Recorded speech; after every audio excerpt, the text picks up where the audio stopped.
داویدم بۆ تۆمارکردنا ناوێ فەرمانبەران û xanişînan lê sîstemê bayometrî da roja êkê meha adarê lê ew deme hêzên ewlekariyê nagirîtin. Heyana lê sedê nût û pênc ya fermanber û mûçexweran navê wan lê sîstemê bayometrî de hatiye tûmarkirin. Lê heyaniha forma bayometriya mûçey bêser hêzên pêşmerge de hatiye parvekirin. Baxiftina cêgirê serokê Jûra Emeliyatên Parêzgeha Hewlêrê li destpêka meha datî dî dest hêtekirin bê tûmarkirina navê hêzên pêşmerge û asayîşê.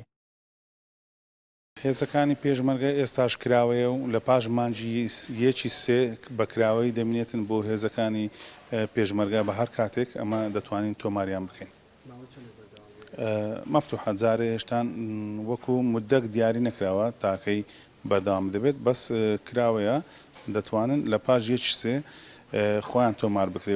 بەرپرسێ ڕاگەهاندنا یەکەین هەفتê ji NRT ra got bê nivîsîna fermî daxa ji Wezareta Pêşmerge û barzanî kirîne ku sîstemê bayometriyê mûçey yekeyên heftê û heştê jî bigirîtin. Zêbarî ev daxwaza hêzên heftê lê hêşta zelanîne ku hêzên heftê û heştê û hêzên asayîşê dê sîstemî de dihêne tûmarkirin yan ne. Endameke Lejna Pêşmerge li Parlemanê Kurdistanê dibêjtin zorbe bin dîwaro û du navan di nava hêzên ewlekarî de hene. Ji ber vê yekê divêtin navê wan dê sîstemî de bêhte tûmarkirin. Baxiftina wî bi zavek heye ku hêzên pêşmerge navê wan dê sîstemê bayometrî de nehête tûmarkirin û wiha nabîne ku tûmara bayometriya mûçexweran arîşa bin dîwaran çareser biket.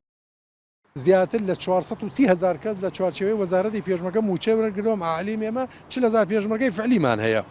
لە یەکەکانی هەفتا و هەشتا تاوەکو ئێستا بۆمان ڕوون نەبووەوە مەثەلەن نیچێتیڵێ ئێمە 57,000 پێشمەرگەمانێ پارتی بە هەمان شێوە ئیدعا لەسەرەوە کە زیاتریان هەیە بەڵام تاوەکو ئێستا ڕوون نەبووەتەوە بۆمان کە دەقیقەن بدانین چەند پێشمەرگەی تەمە ناکەین ئەم بایۆمەتری چارەسەری هەندێک لە گرفتەکان بکە بەڵام چارەسەری هەموویشی ناکە و بۆ زۆر فێڵ و فڕی بۆ ئەدۆزرێتەوە لە ئێرە و لەوێ بۆ ئەوەی ئیحراجێت بەسەر ئەوانە نەکە کە لە ڕابردووە گەندەڵیان کردووە.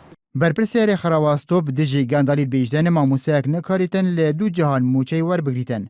Bêjden dê derbasbûyî de axiftinek li ser hêza pêşmerge hebû ku hebûna du mûçeyan û sê mûçeyan ji ber vê yekê pêtiviya pêşmerge navê wan dê sîstemî de bêhte tûmarkirin.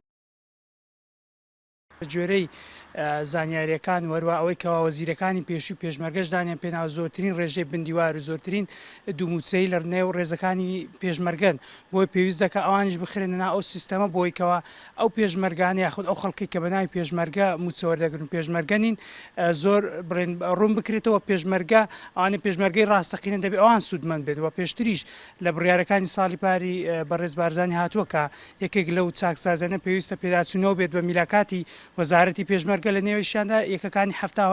هەرێما کوردستانê bi hêzên pêşmerge û hêzên navxwe milyonek û 400,000 mûçexwar hene. Hikûmeta herêmê dê kivanê çaksazên xwe da pena xwe biriye bۆ tûmarkirina elektrîkirina navê fermanberan. Heya ku navê wan kesan ku dê lîsta mûçeyî da derbike ku zêdetirê ji mûçeyekî werdigre.